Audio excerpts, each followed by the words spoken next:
নমস্কাৰ মৰমৰ ছাত্ৰ ছাত্ৰীসকল, আজি এই ভিডিঅ'ৰ জৰিয়তে ফিউচাৰ কণ্টিনিউয়াছ টেন্সৰ এক্টিভ ভইচৰ পৰা পেছিভ ভইচ কেনেদৰে কৰা হয় চোৱা।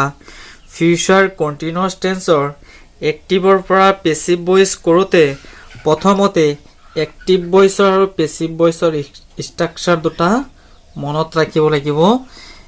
এক্টিভ ভইচৰ ষ্ট্ৰাকচাৰ হৈছে সাবজেক্ট থাকিব, তাৰপিছত শেল বা উইল থাকিব, তাৰপিছত প্লাস বি থাকিব, তাৰ প্লাস ভাৰ্ব ওৱান লগত আইএনজি প্লাস অবজেক্ট। তাৰপিছত এক্টিভ ভইচৰ পৰা পেছিভ ভইচ যেতিয়া কৰিম এই অবজেক্টটো সাবজেক্ট ৰূপত হ'ব। তাৰ প্ৰথমতে সাবজেক্ট থাকিব, তাৰপিছত শেল বা উইল, তাৰপিছত বি, এই আইএনজি থকাৰ কাৰণে এটা বিইং দিব লাগিব, আৰু ভাৰ্ব 1 to ভাৰ্ব 3 লিখিব লাগিব। তাৰপিছত মেইন ভাৰ্বৰ পিছত এটা বাই প্ৰিপজিশন দিব লাগিব, আৰু এই সাবজেক্টটো অবজেক্ট ৰূপত হ'ব। এতিয়া এক নম্বৰটো চোৱা, I shall be playing football. এতিয়া ফুটবলটো হৈছে এটা অবজেক্ট। যেতিয়া এক্টিভ ভইচৰ পৰা পেছিভ ভইচত লিখিম তেতিয়া অবজেক্টটো সাবজেক্ট ৰূপত লিখিব লাগিব। ফুটবল লিখিব লাগিব আগতে, ফুটবল,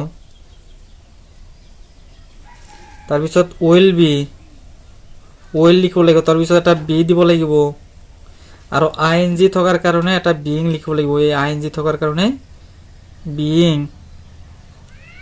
তাৰপিছত ভাৰ্ব 1 to ভাৰ্ব 3 প্লে আছে, ইয়াতে প্লেট হ'ব।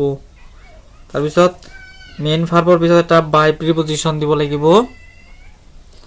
আৰু আই থাকিলে তোমালোকে জানা মি। I will be writing a letter. A letter to is একটা object. A letter to তুমি আগত লৈ আনা, a letter, তাৰপিছত will be, being, writer verb 3 হ'ব written, তাৰপিছত এটা by preposition দিব লাগিব, আৰু I থাকিলে me হ'ব। You will be eating mangoes. আগতে তুমি mangoes টো টানি আনা, mangoes, তাৰপিছত will be, being, eater verb 3 হ'ব eaten, তাৰপিছত মেইন ভাৰ্বৰ পিছত এটা বাই প্ৰিপজিশন দিব লাগিব, আৰু ইউ থাকিলে ইউ লিখা। তাৰপিছত she will be making a noise. A noise টো হৈছে অবজেক্ট, a noise, তাৰপিছত will be, আৰু মেকৰ ভাৰ্ব 3 হ'ব মেট, কিন্তু আইএনজি থকাৰ কাৰণে এটা বিইং লিখা, বিইং মেট। মেইন ভাৰ্বৰ পিছত তোমালোকে জানা এটা বাই প্ৰিপজিশন দিব লাগে, আৰু সি থাকিলে হাৰ। তাৰপিছত শেষৰটো চোৱা, I shall be eating rice.